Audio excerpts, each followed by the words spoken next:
Evening, people. It's Asim, your host, joined by Chin, Avi, and Annie, a debutant, Annie. But more of that later. But I've been told to try to be happy, try to take the positives out of the game, even though I'm trying to scratch my head to think how many positives, if any, there were tonight. But normally, I'm happy, I'm chirpy, I'm positive. But tonight, after another abject performance from Liverpool, I've getting trounced by Madrid, being so naive. You expected some sort of response tonight, but I don't know. But let's see what these guys thought about it today. But we played the Eagles. We've got the usual eagle-eyed Avi and Chin. Let's see what they thought of the game. But let's say hello and welcome to our debutant today, Annie, who's a massive supporter of the channel. A big welcome to yourself, and how are you today? I mean, I've been better. I think there were some positives. We kept a clean sheet. We didn't lose. I mean, it speaks volumes when that's the thing that we hold on to. But the first half performance was so bad that I think we were really lucky to go in half-time 0-0. I think against a better team, we would have gone in behind. I think this speaks a little bit to the kind of cautious optimism we had after the Newcastle game and after the Everton game. Because if Newcastle hadn't gone down to 10, and even with 10, they still posed a threat the whole time. Everton offensively, they were non-existent in terms of any threat, and even Palace today, they didn't really give us too much. So the worry is even when we keep clean sheets, it's against teams that don't really offensively offer much. And the slight worry, and I'm sure we'll come to it when we look back to the Madrid game, is did the Madrid game tell us really where we are? Because when we played against a quality opposition, we really struggled.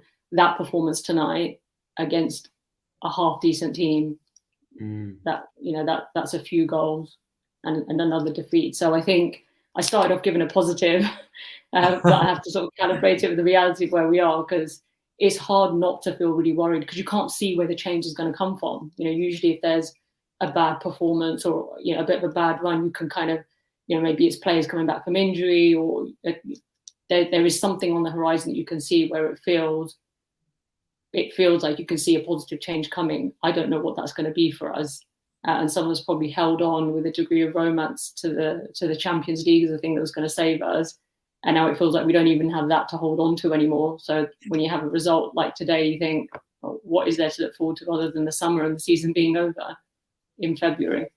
100%. Well, look, I agree with most of the things. There's plenty of jokes going around in the comments where Henderson gave Palace a clean sheet. This is the sort of state that we're in, that we're sort of celebrating a clean sheet against Palace. But I'm going to come to Chin. Chin, just coming to more important matters than football. You sort of landed back in the UK yesterday, and talking about positives. Let's talk about all the good work that you've been doing in the last couple of weeks in Turkey. How's the situation out there? And just by having some conversations with you on the phone, that it's a dire situation. But people like yourself and organizations like Abu Zahra Foundation and the official supporters club in Turkey, working with people like this, together we can make a difference.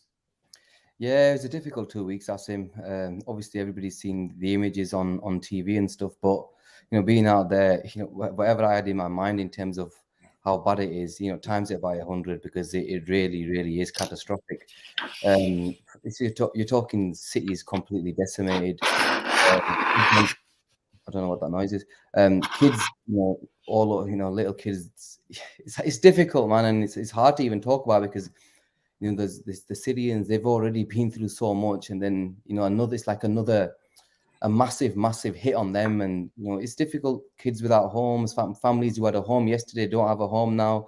They've lost more or less everything. So all in all, look, it was from my side, we can only do as much as we can, and at least God gave me the opportunity to get out there and at least do something, and we try to do as much as we can. And many massive big up to the LFC official supporters club in Turkey. They really did support us, and we've raised just over £300,000 now, and the plan is to go over again in the next few weeks, because this isn't something that's just gonna finish what we go there. This was just trying to give them emergency aid.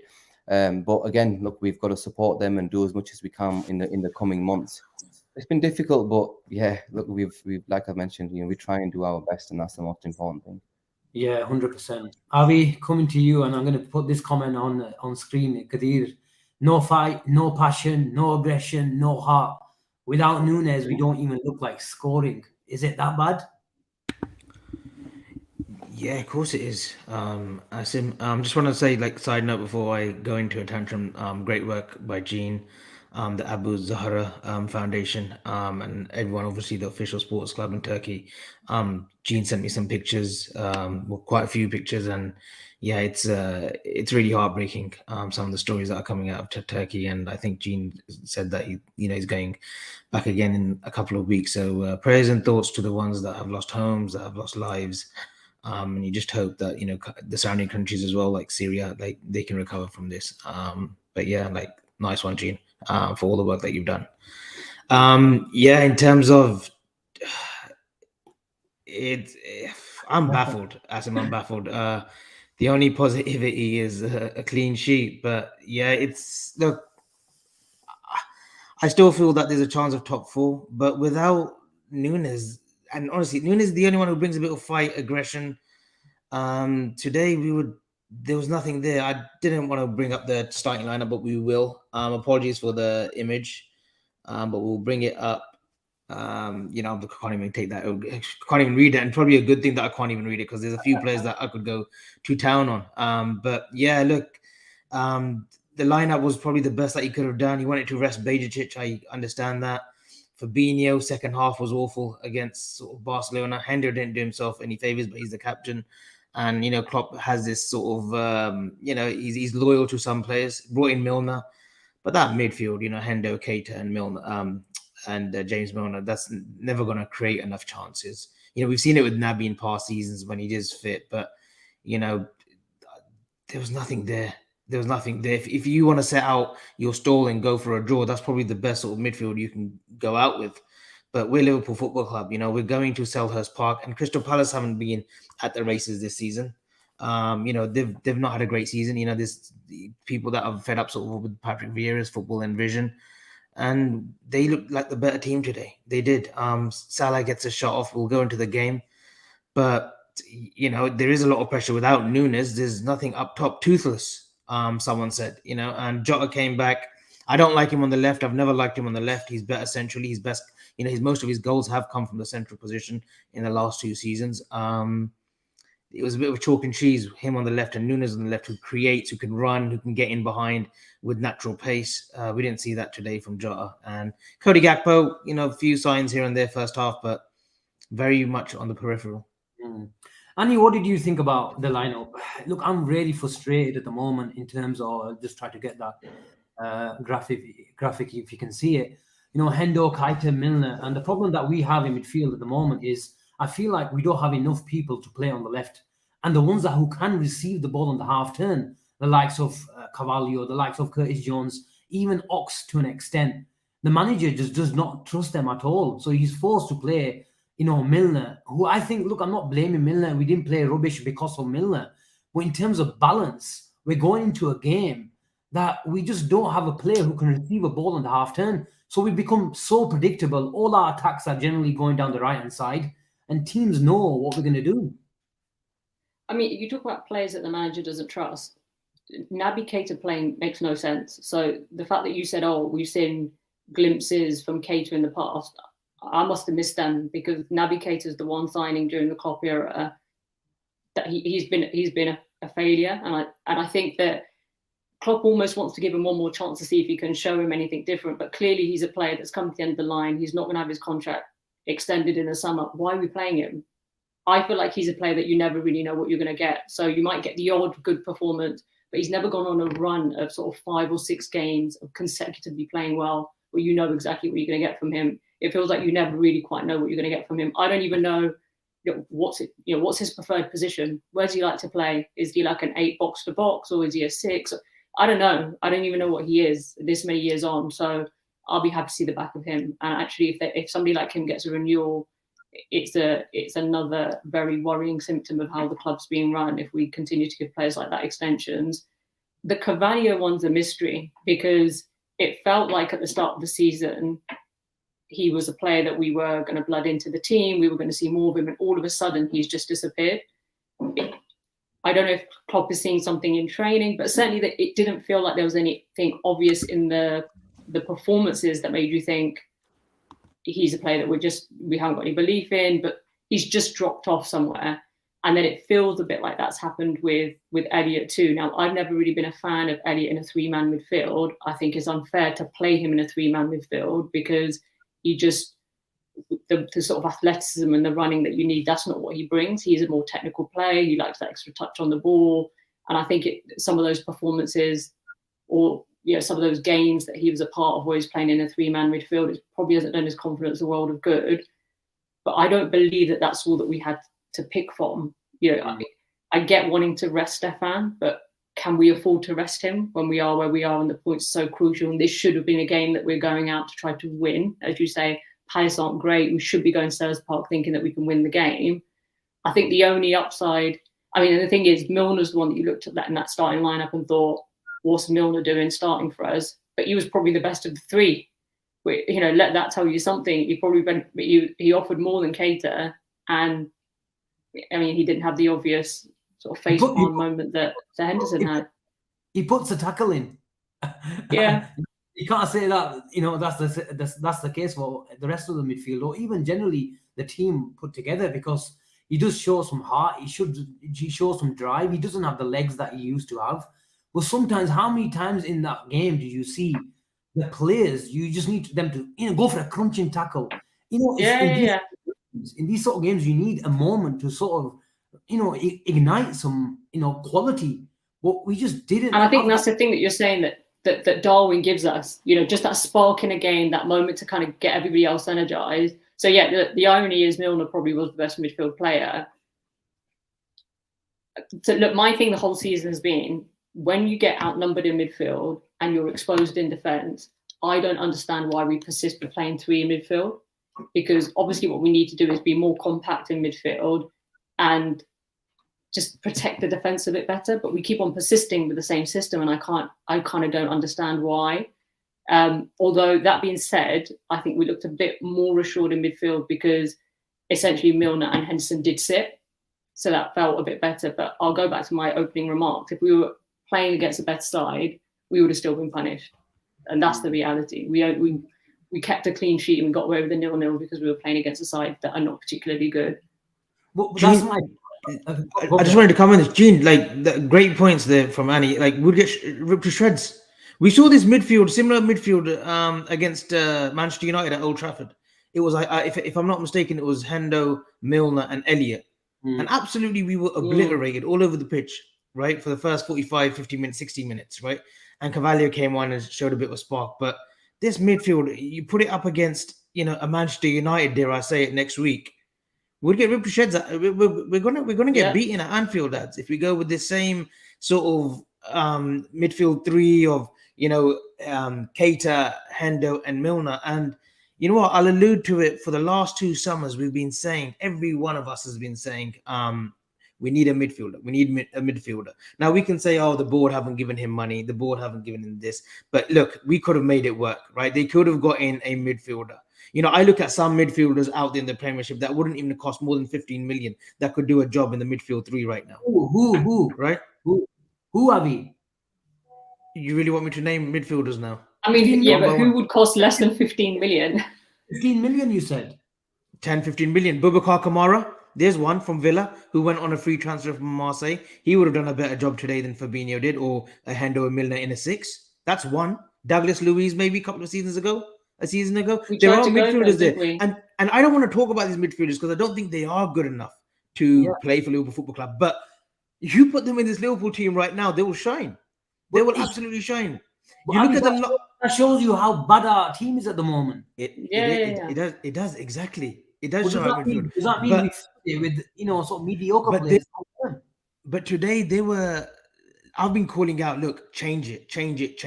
This 4-3-3 is rigid. It's not working. He hasn't got the personnel. Yeah. Once he gets the personnel, then yes. If he had a Tuchemani last summer and God forbid we get Jude now in the summer, yes, I can understand why he wants to stick with a 4-3-3. When plan A is working, don't look for plan B, because plan B is pointless if plan A is being executed well, right? There were players last summer, Mateus Nunes, and we'll keep badgering on about the same thing over and over again. And I'm sick and tired of it. Today was absolutely awful. The last 3 substitutions we made today, we settled for a draw. Make no mistake, we were not going for a winner there. We settled for a draw. He put Bajicic on instead of in place of Gakpo. He could have used Curtis Jones, who's got a little bit more flair, who's got a bit more attacking prowess, right? He had players. He had a Fabio Carvalho. Why put him on the bench then if you're not going to play him? Like, I don't understand the understanding. Like, he had a few cameo roles early on in the season, the first sort of 7-8 games, grabbed a couple of goals, got the winner against Newcastle, played good against Manchester United at Old Trafford, the 15-minute cameo, and all of a sudden he's gone into the wilderness. We don't know what's gone on. Is there a certain plan that they've got for him, a personal plan to bulk up? I don't see it. Harvey Elliott, I think we were in the WhatsApp group. There's about 16 of us on there. Harvey Elliott plays 2-3 passes forward, and all of a sudden, wow, he's made a difference already. No, he didn't. He's not durable for this first 11. He's not a midfielder 3. And I've been saying it since day. I think Harvey Elliott is a great young player. Technically, yes. But in a midfield 3, in a clock 3, no, I don't. There's no space for him there. There's no space, especially going forward. The way we play, Harvey Elliott will not be a future midfield 3. On the right-hand side, yes. And what did Klopp do at the end? Right? He puts him on the left-hand side. We've seen it against Brentford this season. Harvey Elliott hasn't got the pace to play on the left because he hasn't got a right foot. He can't cut in on his right, and he can't beat a man on the outside. His best position is in place of Salah or coming off the bench if Salah's done 75-8. Bring him off and play him there. That's his best position right now. I don't know what the future holds for Harvey Elliott, and I hope he makes it at this football club. But that's the only position I see him making it, on that right-hand side. And it's actually just unfair to do that to a young player, to bring a young player in. As you said, he does not belong in a midfield 3. So you're putting him in a position where you know he's going to fail. So you're setting him up to fail. And when you're a young player breaking into a team, you need a bit of confidence and a bit of a run to kind of create your place in the team. And I just think that we're handling him wrong. He is a talent. I think that he is. I know that people think that there's hyperbole sometimes around English talent, but I think that he's technically a good player. But we're not managing particularly well. But the 4-3-3 is my kind of soapbox of this season. And I hate to make it about formations, but this stubbornness and this refusal to adapt and evolve, no manager who plays at the highest level consistently for, the best part of a decade does it just with one system. You have to evolve. And that's not just about the formation, it's how you play completely. So even if we said we're sticking 4-3-3, but you know what? We're going to defend a little bit deeper. We're going to play two holding midfielders, and that way our fullbacks can push on.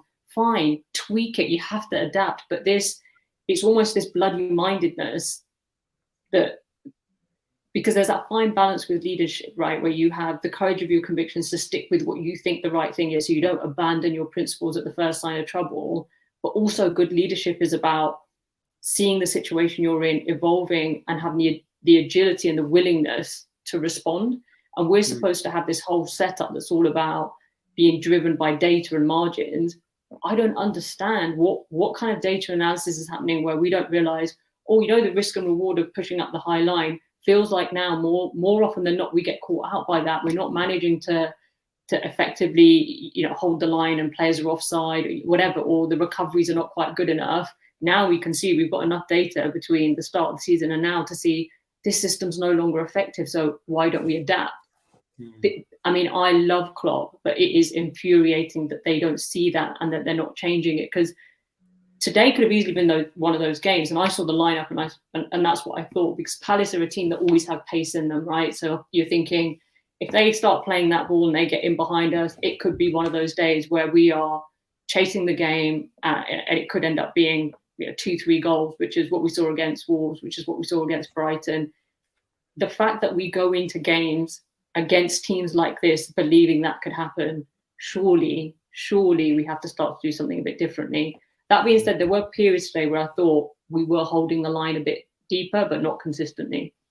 We would still push up. Yeah, 100%. Higher than I would have liked.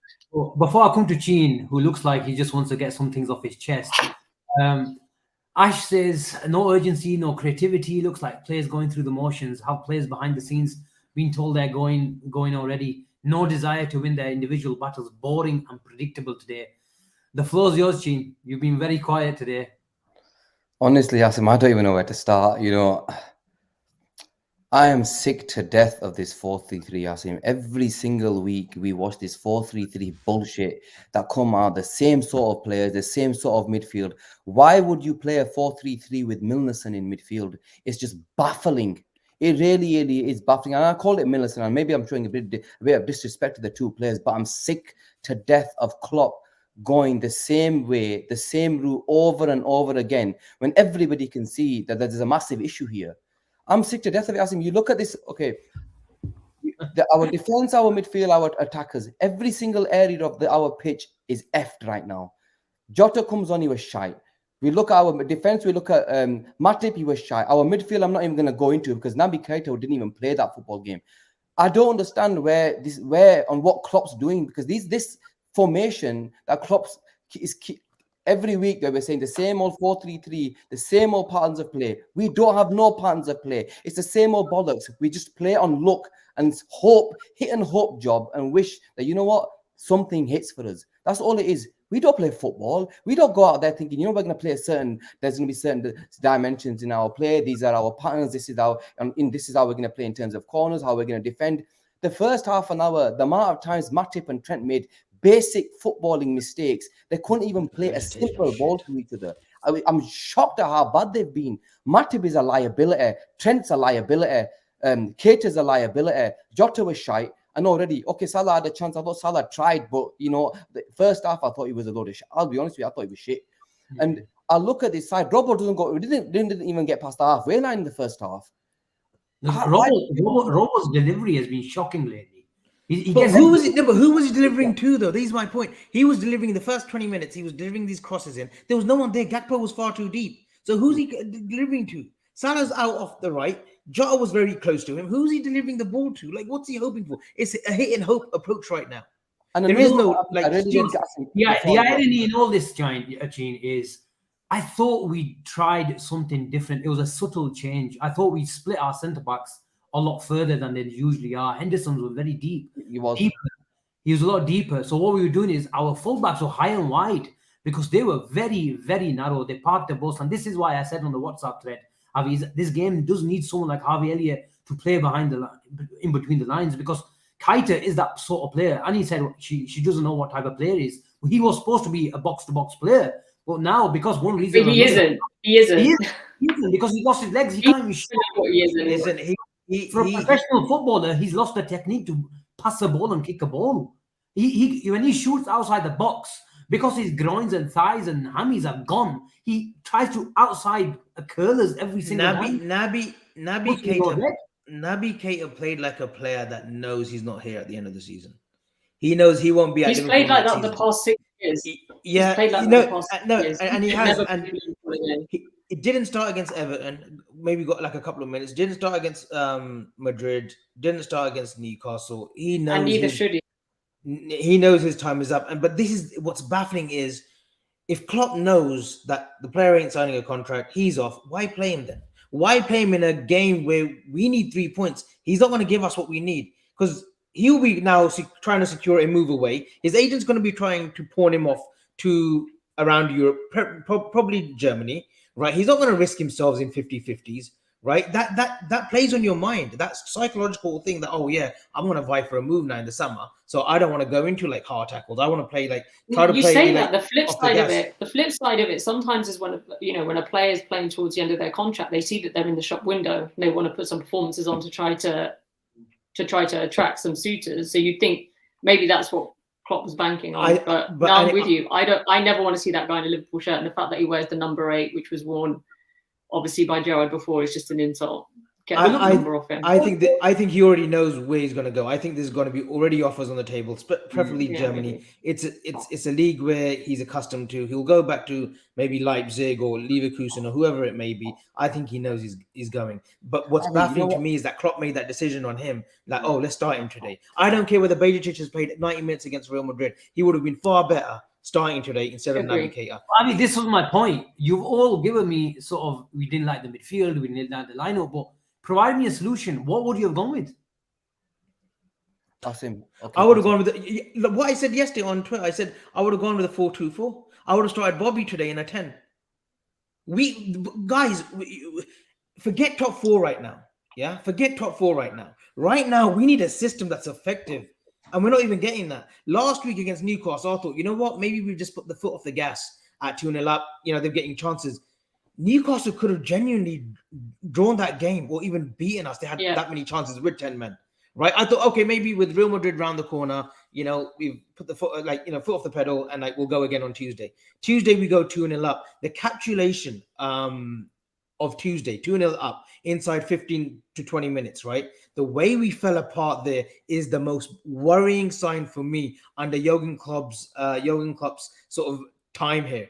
The way we capitulated, right? And as quick as we did, that's what's shocking. We can blame the Gomez's, we can blame the individual mistakes, but it was a collective mistakes. That first 11 are culpable of that demolition job that we suffered in the second half against Real Madrid. They were playing with us. They were toying with us. When was the last time, even through Klopp's first season, where a team has come to Anfield and just outplayed us, have taken the absolute fucking piss out of us?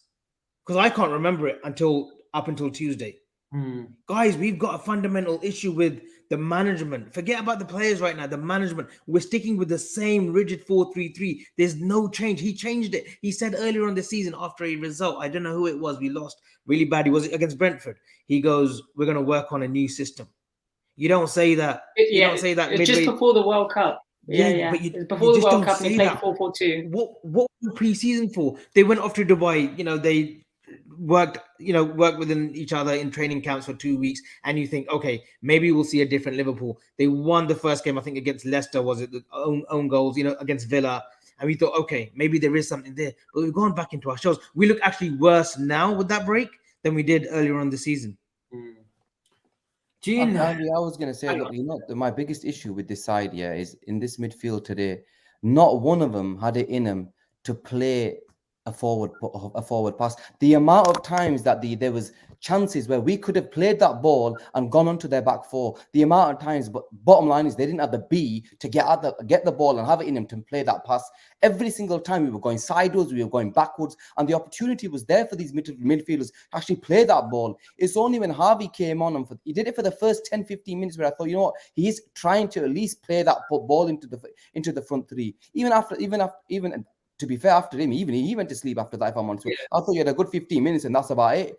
But then none of them were good enough to get the ball and say, you know what, I've got it in me to play the difficult ball. It's like they're shattered. They're scared to play the pass. They don't want to make a mistake. They always shitting bricks. That's what it is. Every time they just see the ball, they don't know what to do. Play the easy option and play the ball backwards.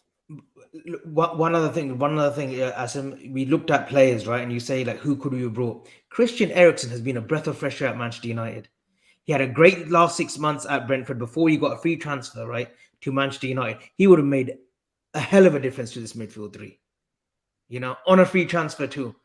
You know, him, Casemiro have done wonders at Manchester United. Eriksen would have been the same. No, because we believe that Elliott, we've been brainwashed that Elliott can perform in a midfield three because he showed us last season, the first 3 months before that injury to Leeds, against Leeds, that he could play in a midfield three. Yeah, he can't. He hasn't got that physicality to play in a midfield three. I agree with that, because in that role, you're expecting him to play the Kevin De Bruyne role. So with all fairness, he doesn't have the assists, all the sort of passing ability. He doesn't have the physicality. Odegaard, forget Kevin De Bruyne. Odegaard, the sort of role that he's been playing for Arsenal this season, he has sort of proper stepped up the play. But look, this is not a Harvey Elliott problem. You're saying Eriksen, you're saying, what's that Kamara guy from Aston Villa?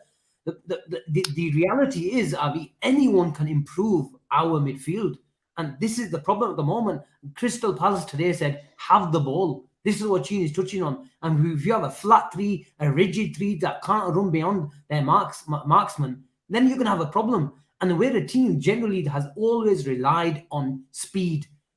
And when you take speed out of our attack and off the ball in terms of press, then you have a team that's just going to languish in mid-table. And that's where we're at the moment.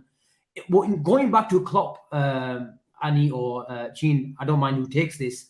But look, Hamza, he's one of the lads, and he's been saying, look, he's too rigid, he's too stubborn. And even in Madrid, against Madrid in midweek, you know, look, 2-0 against European champions, and we should be, you know, sort of vigilant and who we're playing, aware of who we're playing. And I don't want to see a Liverpool find themselves at 2-0 and still go for the jugular. And that's what we played into the hands of Madrid, who didn't panic, who stayed calm and came back, and like they always do.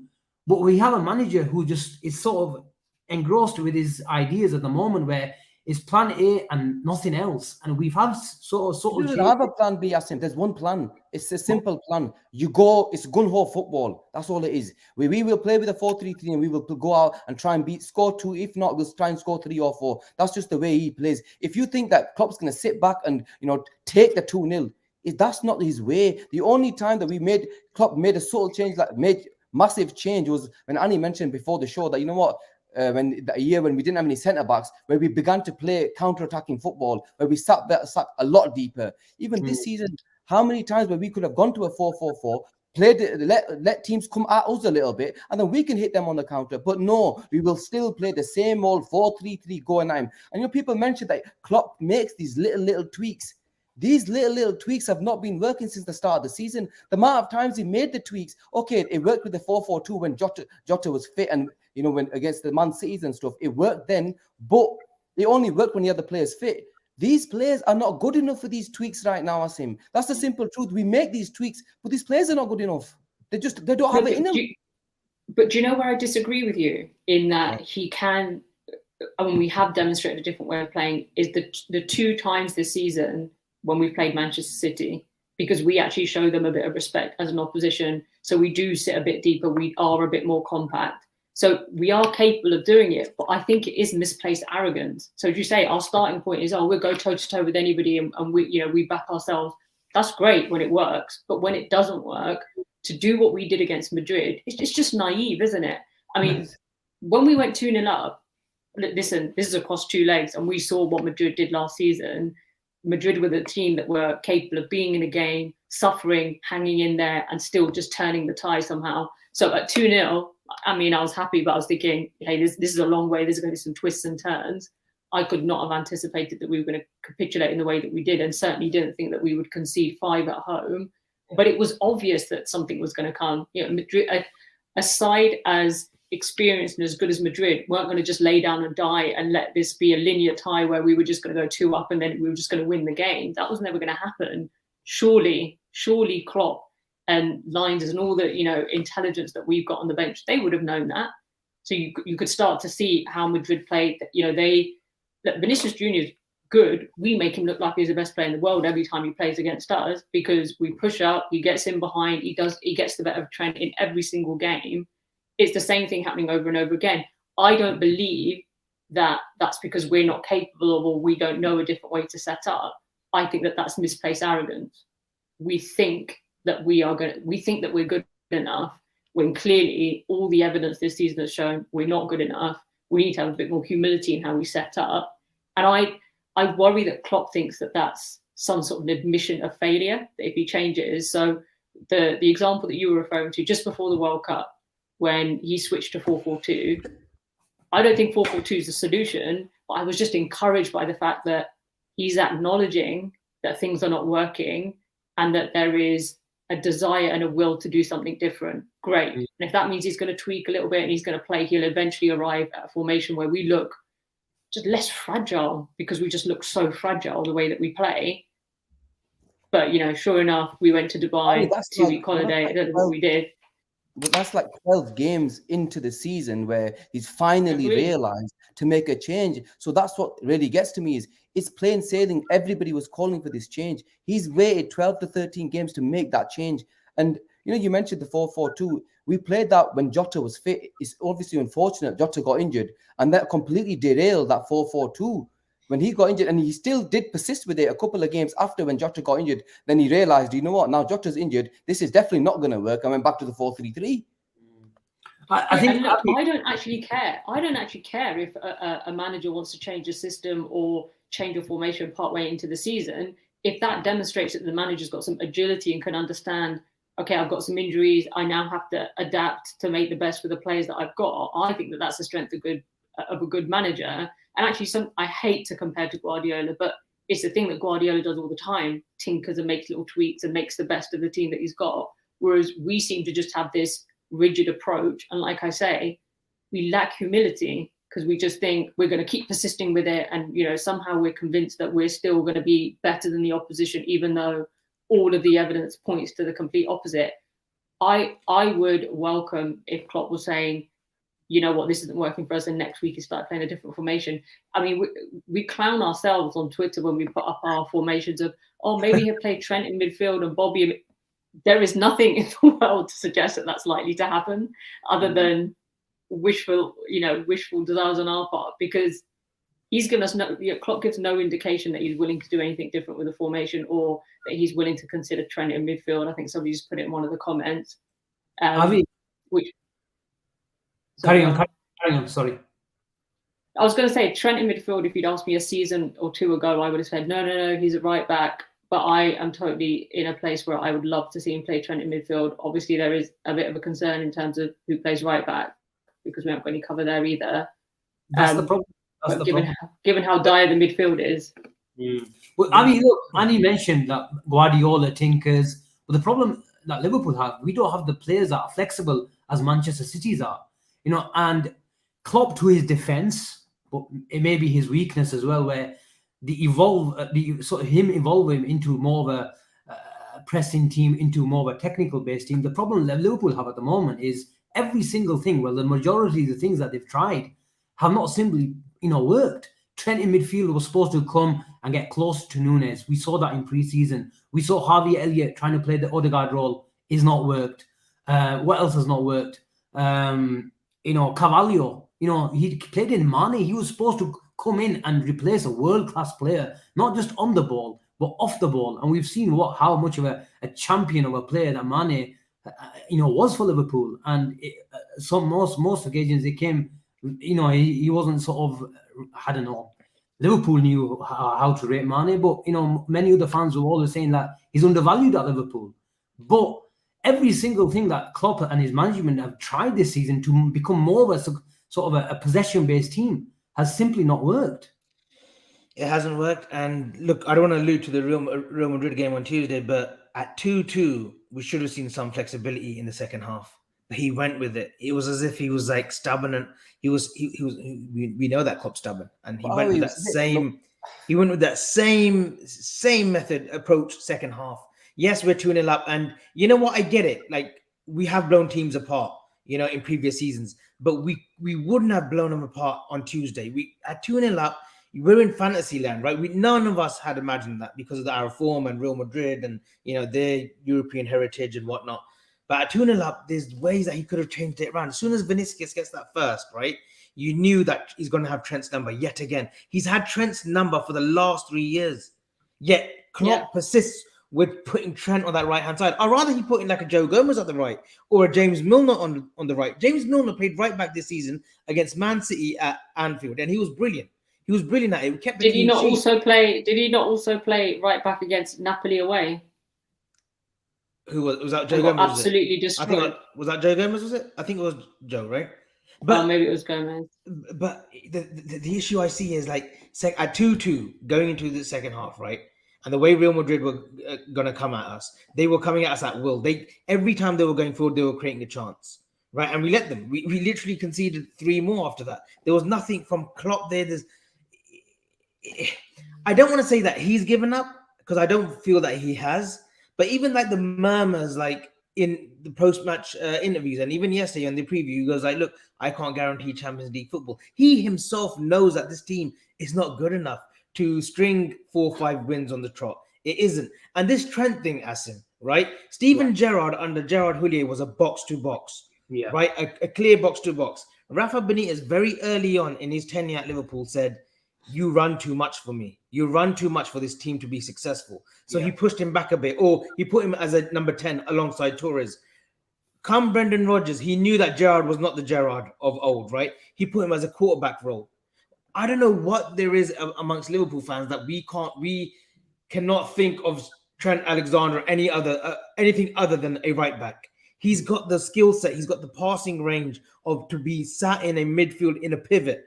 maybe alongside, I don't know, a Mateus Nunes or a Caicedo in the summer, or whoever comes in as a DM, a recognized DM, he can play in a pivot role and then give someone get a proper 8 in, like a Jude Bellingham or, you know, someone of that ilk who can do the running and do the bombing on forward and box to box stuff, right?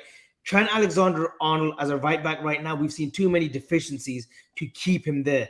And yes, when we've got the personnel, it may look great again, right? But we're a far cry from that. Okay, we're 4 or 5 players away from that.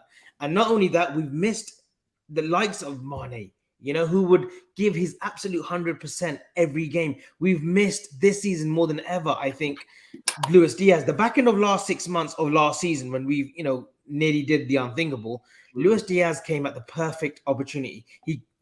Klopp came in and said, listen, just do what you've been doing for Porto this season. There's not enough time to coach you into the system. Luis Diaz was a breath of fresh air. He was like creating, scoring, right? He had that fight in him. We haven't had that fight.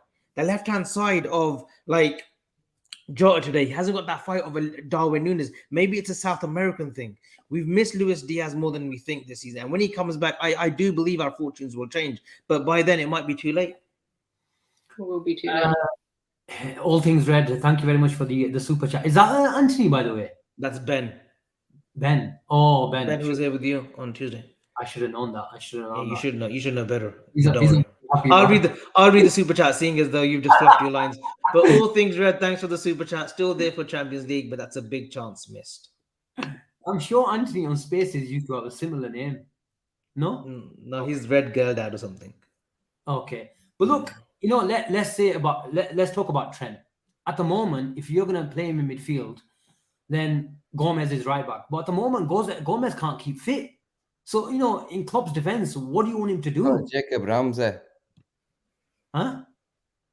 So Calvin Ramsey. You're in Dreamland as well, Gene. Jacob Ramsey plays for Villa. Sorry, yaar. It's just, you don't understand. I've always been against Trent playing in midfield.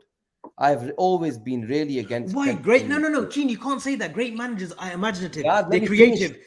Pep Guardiola. No, I'm not going to let you finish. Pep Guardiola had Philip Lahm at Bayern Munich as a left back and a right back, right? And he played him. He's a 5'6" player. Played him in a pivot for Bayern Munich. Philip Lahm. He's great. His 3-4 years that he had under Pep were his best years in a midfield role. Philip Lahm had a lot more ability defensively than Trent. Trent doesn't know. Let's face the music, guys. You can't. Trent for the first 2-3 years has played well as a right back. Listen to me one second. It's all about evolution. Trent receives the ball when he's got his face back to goal. He really struggles. That's the simple truth. He really struggles back to goal. And you expect going to play him in midfield in a 6. He started off as a midfielder. In his career, he started off as a midfielder. You have to evolve. Every great team evolves. Every great players evolve too. Steven Gerrard evolved. Steven Gerrard played at right back at times for Liverpool under Gerard Houllier. That was his played as an 8, played as a 4, played as a 6, played as a 10. Great players evolve. Trent Alexander at 25 is a prime age where you can maybe let him have a role in midfield. Try him out there. There is nothing for us to lose right now. But isn't the question to ask yourself about Trent is what is Trent's strongest trait? It's his passing, right? Yeah. His offensive play. And his defensive play, and I defend his defending all the time, but that's not his natural strength, is it? It's obviously picking out the forward ball is offensive play. So surely you'd rather have him in a position where he can affect the game a bit more than where he can at right back, because all the things that we just said is I would like to see our defense a little bit deeper, even if that means the 2 centre backs and the full back still push up. But there are times this season where you can see that he's trying to hold a more conventional right back position and he's trying to influence the game from there with those long diagonal balls that go wayward. I would rather give him a bit more freedom.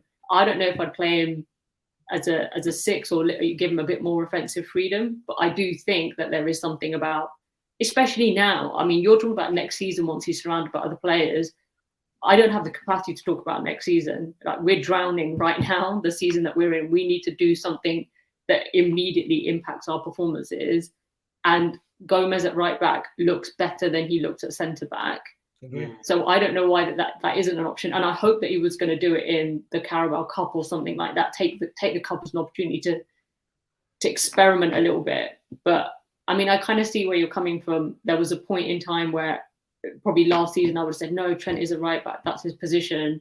But yeah, it's particularly the way that he started the season. He wasn't great at right back. And this is what exactly I was before you, Avi. This is what I was going to get to before I was rudely interrupted by Mr. Bejacic. Yeah, I've been fully against Trent for 18 months or whatever for him ever playing in midfield.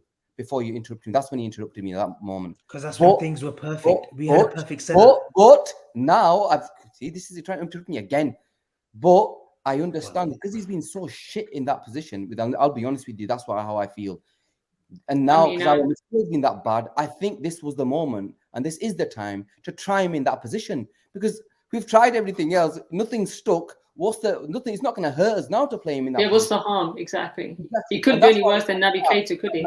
Exactly. Now, if we're ever going to play him, 90%. I don't think we're going to make top 4 now. If you're ever going to give him a chance, look, I think one of the guys made a comment that, you know what, if he was good enough to play in the midfield, he would have done that by now. That's a fair comment. One that I don't know. Asim, can you put the comments up as well? You're just like looking at your phone. I don't know what you're doing.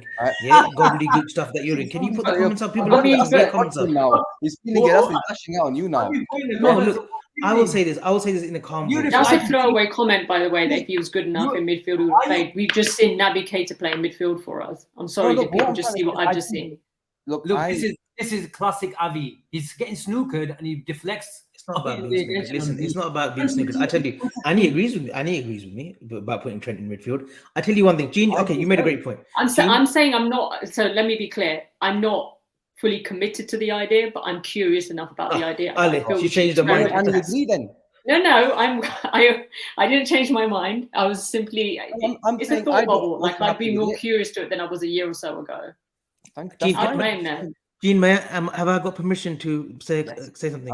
Because it seems as if we need to sometimes have permission on this channel to go at the same time as other channels, but let me have a permission to say something, okay? Listen, just a quick one. Genie Wijnaldum,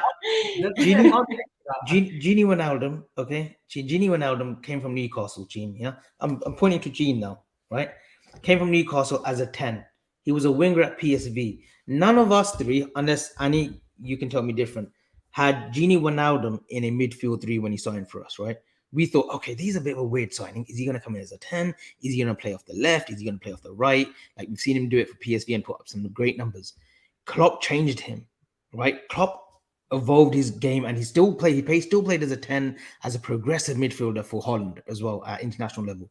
With us, he played as a sitting 3 alongside the Fabinhos, the Hendersons. Our most successful period was when Genie was in that midfield 3. So how can we not assume that Klopp cannot see the intelligence of Trent and Trent's got something that no right back will ever have up until this point.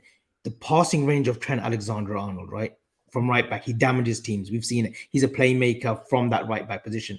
But give him enough games, give him time, right? And maybe we can't afford time because we're Liverpool Football Club and we've been going toe-to-toe with City. But right now, where we are, I've not lost hope for top 4, but look, it's looking unlikely. Give Trent that opportunity to roam in a midfield 3. He will create. We've seen him create when he's inverted. So why can't we see him create more in a more central area? Because look, let's face it, guys. James Milner has, he's not got any attacking prowess anymore. He's more of a sitting duck, right, in the midfield. Jordan Henderson, right, safety first. Harvey Elliott, 19, 20 years old. Flashes we've seen, right? Curtis Jones, injured, doesn't get enough opportunities. Naby's not that guy anymore. Fabinho's a DM. Bejacic, young talent, 18 years old. Trent Alexander-Arnold, whilst Thiago is unfit and injured, give this guy because he could be our only attacking outlet in a midfield 3. And you go with the Milner at right back. The experience of the wittiness of James Milner, he can still do a job. I wouldn't play Milner at right back. Or Joe Gomez. Like I'm adverse to both. But my comeback to you, Avi, in regards to wages, yes, he was a 10 at Newcastle and he went on to becoming a brilliant number 8/6 for Liverpool. But he had the attributes for that. He had legs. He could recycle the ball for Liverpool. Well, look, I'm going to come on Trent for a second and express my opinion. But Trent doesn't have the mobility to play that midfield role. You need speed of thought. You need speed of thought. Let me finish. I want him to start now. Because I want to see it. Let me finish. I want to see it because I think we've run out of choices. I think he can do the double pivot role where he comes and sprays it about. I think he can do. If you want him to be the lone 6, he's not going to do it because he doesn't counter press. And I agree with that. I Yeah, agree with yeah. that. So if you want him to be the sort of Henderson or the De Bruyne or the Harvey Elliott, I think he can do a job. Yeah. Yeah. He might actually be very, very good at it, but I think it depends on who is on the other side of, you know, the number 6. But in terms of Wijnaldum, he had the attributes to do it. He could recycle the ball, Avi. But in terms of Trent, I think... Is there any point as him starting in this season? Because our midfielder is a load of shite right now. So if he's going to come into the midfield, what's he going to do? He's going to look worse. Yeah, but look... You have the 2 sitting behind him. You have Stefan sitting and one other Fabinho or somebody behind him, and then give him the offensive freedom. Isn't it? Yeah. But look, then if you play 2 sitting, let's say Stefan or Fab or Thiago, then does he have the sort of nous like Odegaard? Does he have the mobility? Does he have the... come on, the nous. He's Look at the outside of the right foot against Villa this season. The pass. I'm telling you. I told you, No, Avi, Trent wants everything to feet. He can't play back to goal. We've seen him pick out passes at will. Yes, exactly. You guys. When everything's in front I of feel him. like I feel like I should have said something before I joined this, is that I've got like irrational love for Trent. So I just can't hear anything bad about him. So when you're suggesting, if you're suggesting that he can't do, he doesn't. Yeah, his body language looks so. His body language. As 1 minute, yeah, you always take the mic. His body language has been bad. His body language has been because he's dying right now. He's dying on. It's a lackadaisical style he has right now, and he hasn't had this in previous seasons. I'm not saying he hasn't bothered or he doesn't care about that right back position. Of course he does. He's a local scouser, right? But his just body language is like, look, I see Trent as someone who's ready to burst in another position. I think, I think that's in a midfield. I think that's in a midfield 3. I think in a double pivot, and I've mentioned if we had like a Tuchemani alongside a Trent or a Stefan at the moment alongside a Trent or Thiago, I think it works. I think as a quick patch up until the end of the season, until we get into the transfer window and we will bring all these superstars in, I think it will work. We saw a game in 2021. Honestly, guys, go and watch it. It was against Aston Villa. We needed to win. We went 1-0 down. It was 1-1. Trent Alexander-Arnold picked it literally. It was a Steven Gerrard performance from the 60th minute, but it was the only chance. It was the only game. It was the Asim Sabr, please. It was the only one game where he was more in a midfield position and he ran the game, scored the winner as well. Right? It was when like Southgate was like, I'm unsure about him at right back. Listen, guys, we're seeing too many obvious flaws in his game at right back right now. If he plays right back against Bernabeu again, watch. It'll be 3 years in a row where Vinicius just outdoes him time and time again. His first instinct isn't to defend. That's what we're missing out on. When we had a great team of Fabinho, Hendo, Gini, the legs, it protected Trent. It almost masked over his deficiencies. Now that there's no one there protecting him, Hendo's legs have gone. We're seeing it more and more glaringly now. But that's true. I agree with that. The fact that there's nobody. That's why Henderson plays as a flat midfielder now, because even Klopp has realized he can't come back. So the only player who plays in the half space is Harvey Elliott, because he's got the ability to talk about and say anything about Harvey Elliott being not good enough for Liverpool, but he does know how to receive the ball on the half turn. But can Trent receive the ball on the half turn? I'm not so sure. Only time will tell. You can't see the ball when you play football on the half turn. How many times did you see him receive the ball on the half turn and go past a player? Not once. He doesn't have the speed. He doesn't have the nous. That's him. I want to see it. I want to see it. The amount of times I've seen him in that inverted space, and he hasn't really done much with it, because he's supposed to be our main attacking threat, let's say. He hasn't done it enough. How many times has he received the ball? The amount of times he gets pressed. He is not press resistant one bit. You put one man on him, he's going back and he's struggling to pass the ball back. Yeah, which player this season is press resistant in our team? Tell me. That's not. They go name them. Come on, tell me. This season. Thiago, Bacic, haven't they been good enough? Thiago's been pissed poor this season. Thiago's been worse this season. Annie, but let's just get this right. I think me and Gene are saying he can play midfield. He's got the sort of ability to play midfield, but we're disagreeing on the sort of type of role. You and Avi are saying he can play that right-sided midfielder where he can go into a number 10 position, because this is what if he's going to play that role, then let's say, we evolve into this 3-2-2-3 business where we play 2 6s and 2 10s. If he's going to go on the outside, just to give a bit of tactical analysis for Avi because he always gets pissed off when I go into these sort of things. No, but no. anyway, but this type of role that you want Trent to play, I think that's the sort of the subject that we're disagreeing on. You think he can play that role? I don't think he's a number 6 because I don't think he'd have like the discipline to sit. And I think there's so many games where we look to him to create something for us. And there's games where you can see that he's sitting a bit deeper, as I said, in a conventional right back position. And then he's trying to offensively impose himself on the game from there. And it's painful to watch because you can see that he's the player that we've got in our team that can pick a ball, that can completely unlock a defense. And he's trying to do it from a too deep a position too often. I think if you give him that freedom, I think he could be like a KBD for us. I've always thought that. I think he's got all the attributes to do it. I think there would be a period of time where we find it frustrating whilst he's finding his feet and positionally he'll be a bit off. But I think he's got all the attributes to do it. And I think what you said something about he's a player that's ready to burst into a new position. It does feel like that. I think some of his body language almost speaks to he's gone as far as he can in a right back position, almost. And I think that there is something about he'd have a new lease of life, I think, in a midfield role where he has more offensive freedom, which is why I wouldn't have him in a 6. But I do think the time to do that is now. I don't have capacity, as I said, to think about next season because we are in it right now. And the thing that I'm saying at the start, what's difficult at the moment is to see, well, where's the change going to come? How is it going to get any better? This could be, it's a wild card, but it could be something that unlocks something a bit different.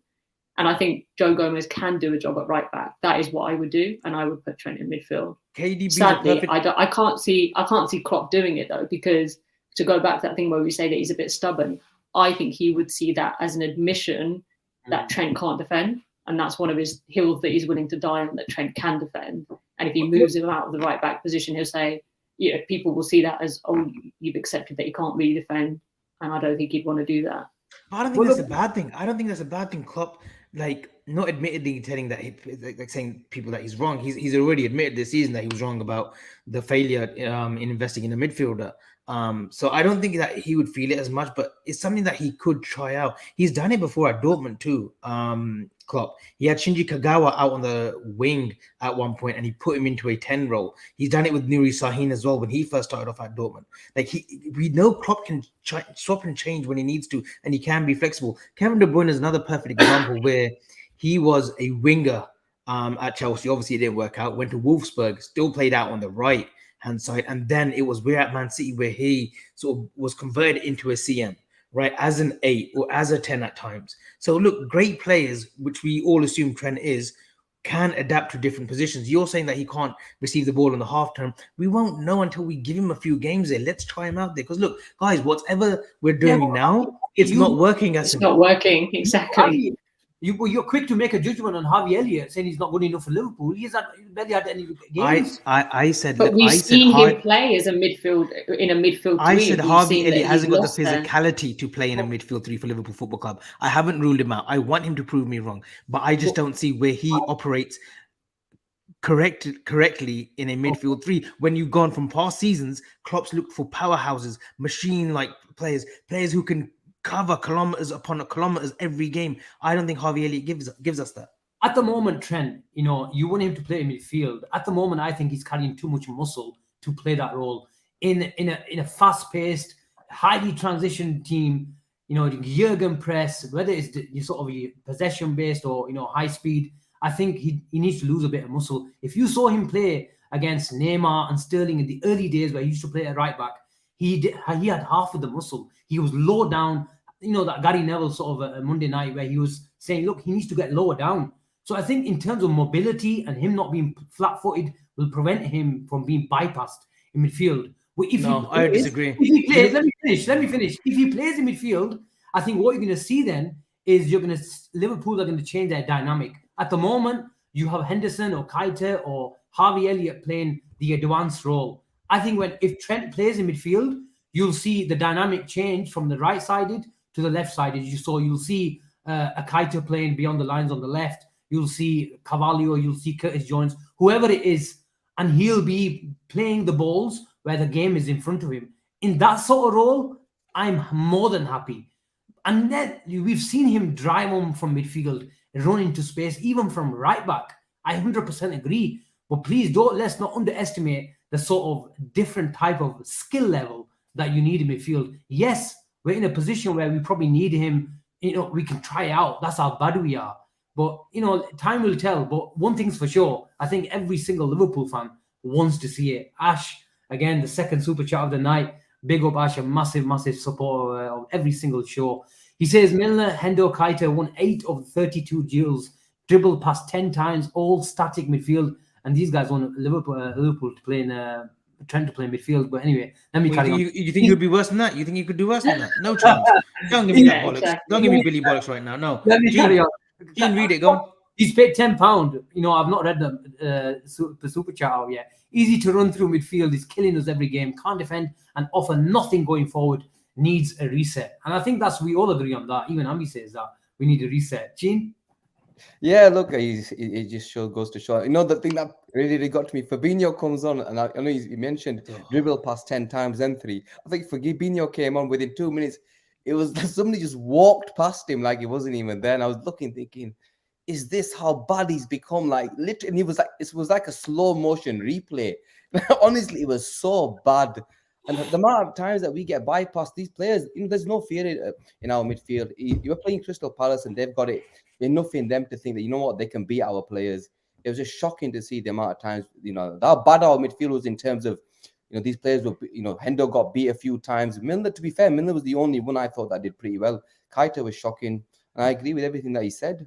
I think tonight was the first time, and I know he's had some shocking performances this season, and I've always tried to be fair, and I've always tried to be biased. I am a bit biased when it comes to Fab, but today was the first time I believe that this decline now is permanent.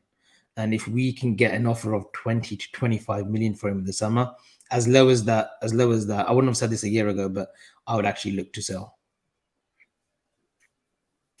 Oh. He's been awful. He's been so bad this season. It's untrue. I think it was Lokonga who went past him at a snail pace, and Fabinho couldn't even catch up with him tonight. That for me shows even that. on was it Tuesday night, Wednesday night, the horror show? I think it was Second for half? Benzema's.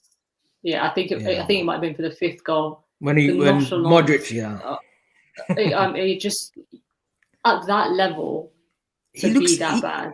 He looks as if he's been running on a fake passport this season, man. Like as if he's 40 or something. We had this argument before. We need to get his DNA checked, man. Or we need Rebecca Tavares to do some kind of test on him, man, because he's showing his age. Like, trust me, I'm older than him probably by 2-3 years. I'm not slow as that. I'm telling you that now. It doesn't mean that I can do a job in midfield. That's for Trent. Anyway. By the way, somebody's just really offended me in the comments by suggesting that we should consider selling Trent in the summer. It's Twins. It's a Twins ball. It's one of our lads. Yeah, that's not okay. But his point is probably right. We do look to sell though. We do sell our asset, our main asset. And if we're gonna get 140, 120, 30 million for him, like the FSG's plan is probably, I wouldn't rule it out if that's the way our model is. I do not want to hear this summer is buy to sell approach. I don't think we will either. I don't think we need to sell for this season. And Gene, we won't get into it now. That's something for later on the summer. I don't think this summer will be. Well, I'm not going to even say it's changing of the guard. I'm actually going to keep my mouth shut and let the big content creators speak on our summer spending. Yeah, just keep the eye ticket stuff out of here, man, please. Atik says, I think he sums up. I think we've been going over this Trent issue and the midfield issue. We know where the problems lie. I think Atik sums it well. He says, bottom line is not refreshing the midfield properly when Genie left and not winning one of the big 2 trophies last season totally killed us. But we've talked about this in length, Annie, that yes, we do, and Avi has mentioned this mental fatigue a lot this season, but we can't go from, sort of immortality to, languishing in mid-table. Surely not. We're not that bad. No, I think I said this, I think I tweeted it the other day. These players didn't become bad players overnight. I mean, I know in the starting lineup, somebody said the other day, I think on average, it's something like 40% of the starting lineup is different this season to what it was last season. So obviously we've got new players that we're trying to bring in. Fabinho is one example of somebody that we mentioned. His drop-off is undeniable. And unfortunately, you've got a number of players who I mean, even Van Dijk, one of them, who we'd look to as consistently at kind of an 8 or 9 last season. He's had games this season where he's a sort of a 4 or 5. Although today I thought he was a lot better. I think that's why I go to, I don't think it's the personnel necessarily. I think it is how we're setting up and our sort of refusal to evolve from that. I sort of worry at times. So, the thing that you said there about body language around Trent and some of the others, it's as though when we get caught, their shoulders are sloped too, that they think, oh, here we go again. They can feel it when it's happening. There was an interview that Van Dijk did where he was talking about the high line. I think it might have been the overlap that he did with Gary Neville. And he was talking about, look, it is really difficult for us. At times we feel vulnerable, but, we have to rely on ourselves to be able to get back. It just gave a little bit of an insight into, have you got a case of where the players, as you say, they are fatigued, but also they know that they're playing in a way that is not bringing the best out of what they've got. They didn't all turn into bad players overnight. And there's a lot of hyperbole right now about clear them all out and bring new people in. It's not quite that easy, is it? I mean, look at Chelsea and look at Forest. When you bring that many new players in at once, it's not going to immediately click. So this idea that we're going to have, 8 or 9 new players in the starting lineup next season, it's slightly childish, isn't it? That's not quite what we need.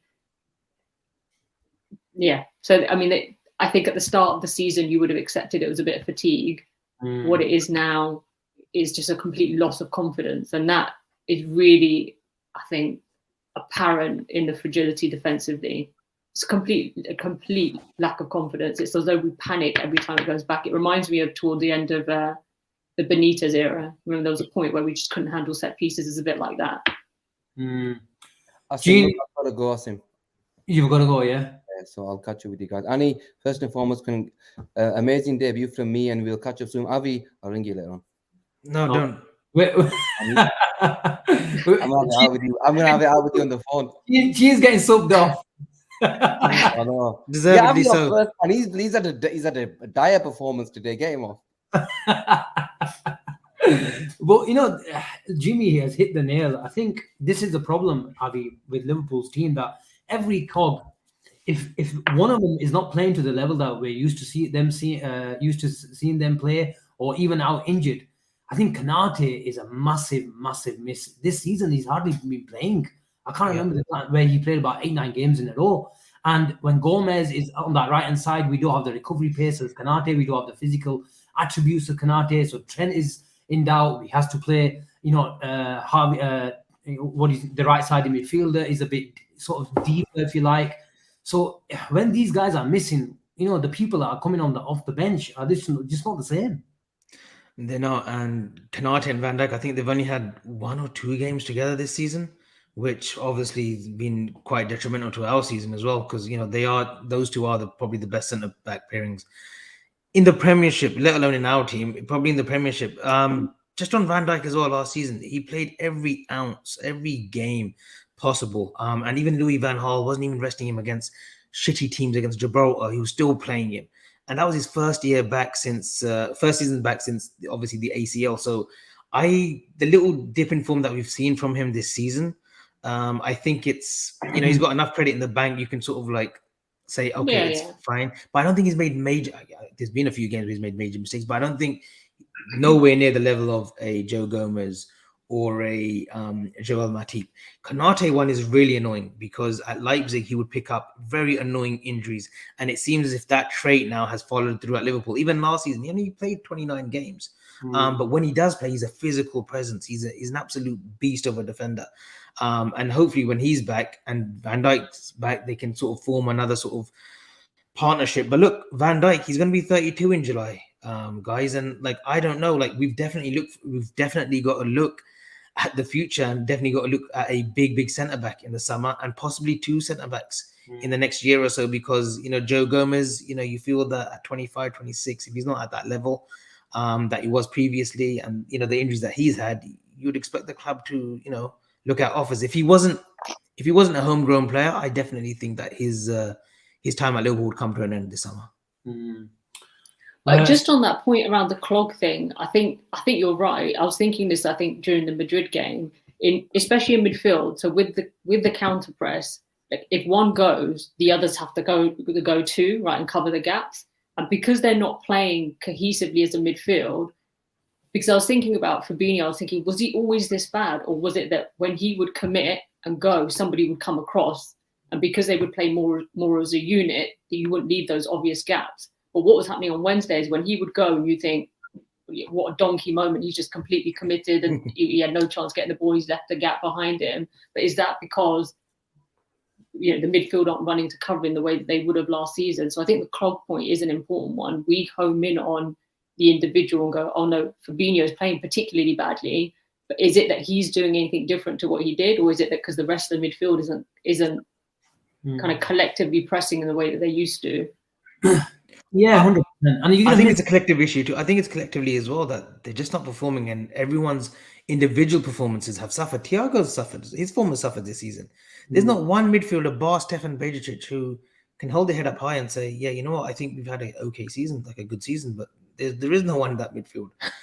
So it could be a collective issue. And look, I hope that Fabinho is one of my favorite players in that Liverpool team. I hope that he can come back from this. But at 30 in October, you do feel that maybe he won't get back that zip, that sort of that instincts where he was anticipating first and foremost that little bit of aggression, setting that tone. I don't think we get that back from Fabinho at the moment, certainly from based upon this season. Selection with the super chat. Just on Fabinho, I don't think we'll ever get that Fab back. Even in the best sort of days that we saw Fabinho play really well and to a brilliant level, I think he was very easy sort of to bypass. He made a lot of recovery tackles, but in terms of how you got bypassed and what Gene was saying, in the second half, we saw that a lot. But the problem is the good thing was he had that recovery tackle in him. But at the moment, he just, is a player. Even sort of last season he wasn't playing to the level that we sort of used to. The back end of last season, yeah. Back end of last season, the lack of form. Yes, you're right. As a collective, in terms of our off the ball, any team's going to miss Mane off the ball. Any team's going to miss Jota off the ball. But in terms of Fabinho only, I think he's not going to recreate that sort of form that we saw him do so well. But another super chat from Selection. Ivy, are you going to tell me off? Does this TS supposed to mean something or no? I think it's supposed to be. It's a tactical approach. Right. Can't read the room. I thought you were going to embarrass me about another abbreviation. No, I'd never do that. I never embarrass you. Come on, let's be nice. We all play nice here. Come on. It's tactical approach. Klopp can't read the room, and this is what we touched on. Whether he's too stubborn, whether he's too rigid. Look, I think he knows now. I think he's finally accepted. In the last 3-4 press conferences from Klopp, you keeping hitting him. I know he's been asked about a lot about these transfers and the summer of change and this and that, but I think even last week he said it a couple of times where we know what the problems are and we're going to address them in the summer. And I think as a manager, you have to rally the troops. We've got 15-16 games left, and if he just calls out player after player, then there's sort of slim chance we've got of top 4. And that'll just go out of the window as well. And so I don't blame him sort of rallying the troops, getting their confidence together, because I guess we have no choice. Yeah, if he's constantly talking about, we need midfielders, the summer, we've already got a team that's depleted in terms of confidence. That does nothing for them. So I know that people get frustrated by when they think Klopp's towing the line, but of course he has to make the best with what he's got because he's still got the rest of the season to get through. But it's quite sobering to hear you say 15, 16 games. Is that all we've got left? Because it's way too many. One too many for me. Optimism. Well, yeah. Any optimism around top 4 has to be gone now, I think. I think Klopp needs to actually make sure that he's not given any of those midfielders. I think there's about 8 of them. Any assurances over their future next season. If he's already told the likes of Jordan Henderson, oh no, you're retained for next season, or James Milner will extend you for another year. That's the wrong approach. He said a few weeks ago that he's gonna. He gets told that he from the media and he hears whispers that he's not ruthless. Well, you know what? Prove to us Liverpool fans that you are ruthless, because this summer there's going to be some players that he's going to have very awkward conversations with. I include Jordan Henderson in that, James Milner, any of those midfielders. If I don't see them at Liverpool Football Club next summer, I wouldn't shed a tear. I include Thiago, wonderful footballer, but the games that he's missing, the crucial games last season that he missed in the league, games where we could have reversed the result, we would have won the league last season. And it goes for this season as well. Missing a big game against Real Madrid. Yes, his form hasn't been great, but he's a winner. He's been at these stages time and time again with Bayern Munich. He's had success against Real Madrid with Barcelona. He knows the magnitude of this game, and he gets injured again. So, yeah. Okay, guys, before we wrap up, let's look forward. Wolves in midweek.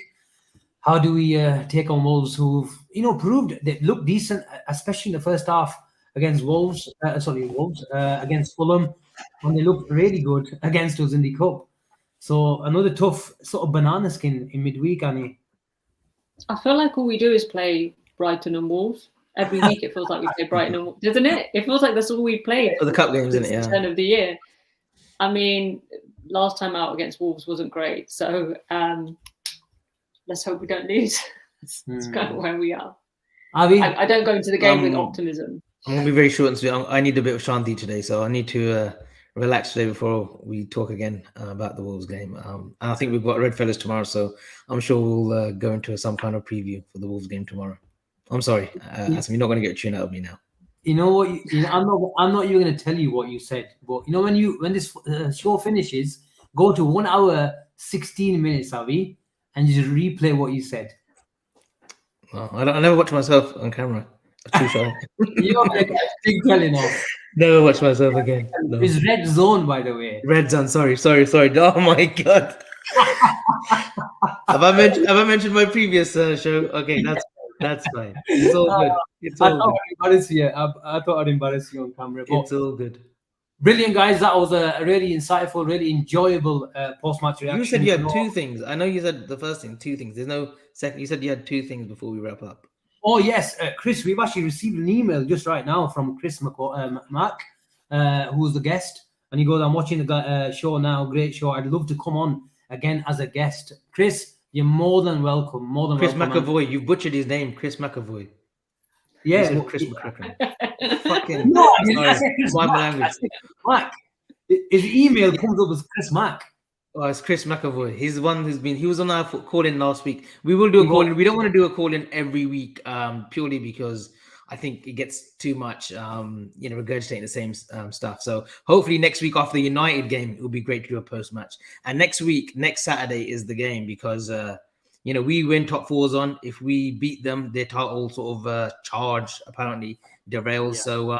Yeah. So, Brilliant. A good one. So, I'm out for that, by the way. I'm on vacation. I'm on vacation next Saturday, just a FYI. Annie, he was on vacation only last week, this lad. Part-timer, I call him. Part-timer. It's work. I don't have too many vacations. I wish. I need it. Yeah, I actually need the vacation, knowing that my team's the way they are. Oh, he's suffering. Yeah, we do. But Annie, just want to say thank you very much for popping on. As debuts go, that was top marks and pretty flawless. And as the comments, many comments reflected. So thank you very much. I'm sure you'll be a regular on the channel, and we shall see you soon. Avi, do I have to say thanks to you? No, you don't. Thanks for having me, guys. Yeah. No, and I echo Asim's words. It was great having you on, Annie, and great insight and great tactical analysis on the team. And it's great that you share the same pain as us. So yeah, it's all good. Yeah.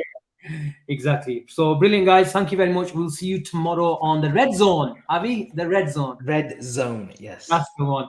And we shall see you. Hopefully. I think is Ben Jacobs on tomorrow? Actually. Yeah. And listen, all those people in the comments, like and subscribe to the channel and spread the word as well. We're on our way to 5K, and we'll give a little giveaway as well once we reach 5K. So like and subscribe. Best channel out there, best up and coming channel out there as well. And you guys have seen me about on other channels, but these are the place to be right now. We're going to do some wonderful things over the summer as well. So yeah, make sure you like and subscribe and spread the word. Thank you. Brilliant. I couldn't put it any better myself. On that note, thank you very much, guys, and good night. Take care.